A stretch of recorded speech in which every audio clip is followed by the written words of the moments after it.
Welcome to Ejimi Media, your source for weekly news on some of the most important information regarding Africa and the diaspora. For the first story, Senegal's leadership has gone from inspiring the rest of Africa to feuding amongst themselves. President Bassirou Diomaye Faye has dismissed Prime Minister Ousmane Sonko, a move that signals growing tensions at the top of government. Just last year, Faye was elected as Senegal's youngest president, backed by the PASTEF party, a movement driven largely by young people frustrated with corruption in the political establishment. Sonko, the party's central figure, was originally expected to run for president himself, but he was barred by the president at the time. Faye ran in his place, won, and later appointed Sonko as prime minister.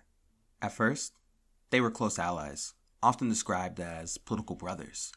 But in recent months, cracks have appeared. A major source of tension between the two is a disagreement over government finances. More than $11 billion in misreported national debt from the previous government is the cause. Sonko has taken a firm stance. He opposes reducing or delaying payments, fearing it could damage Senegal's credit rating. The International Monetary Fund is often involved in these situations, but its role in Africa has been controversial due to strict conditions tied to its loans. Faye, on the other hand, has been much less vocal, suggesting disagreement behind the scenes. Now, with Sonko removed, uncertainty is growing. Will the PASTEF party turn against President Faye?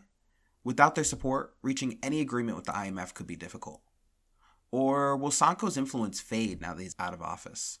For everyday Senegalese citizens, this power struggle comes at a cost: economic uncertainty and political instability. We'll continue to monitor how this unfolds. Let's move to the United States, where Georgia just held some early elections. Former Atlanta Mayor Keisha Lance Bottoms has won the Democratic primary for governor, securing over 50% of the vote against 6 other candidates. She's widely known for her time as mayor and for her outspoken criticism of President Donald Trump. Now, Democrats are hopeful she could flip a state that has long leaned conservative. They point to several factors: dissatisfaction with the current political climate, rising cost of living, and a growing Democratic voter base in Georgia. If elected, Bottoms would make history as the first black female governor in the state. In a place where over 30% of the population is black, many see this as long overdue. However, she's facing criticism for her time as mayor. During her term, she faced major challenges, including the COVID-19 pandemic and tensions with the local police department. Critics argue that crime increased and unrest intensified during her leadership. She served one term before joining the Biden administration ahead of the 2024 election. Looking ahead, Bottoms says that under her leadership, she would expand Medicaid and strengthen Georgia's pre-kindergarten programs. On the Republican side, the race isn't settled yet. Candidates Burt Jones and Rick Jackson are headed into a runoff in June. As always, though, the election season can shift quickly, so we'll continue to follow this very closely for you all.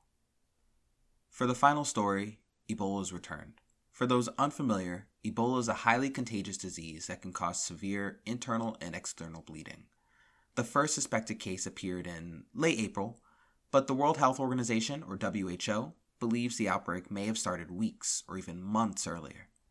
It centered in the northeastern region of the Democratic Republic of Congo, near the borders of Uganda and South Sudan. This marks the country's 17th outbreak since 1976. But this strain is especially dangerous, with the fatality rate as high as 50%. So far, around 180 people are believed to have died.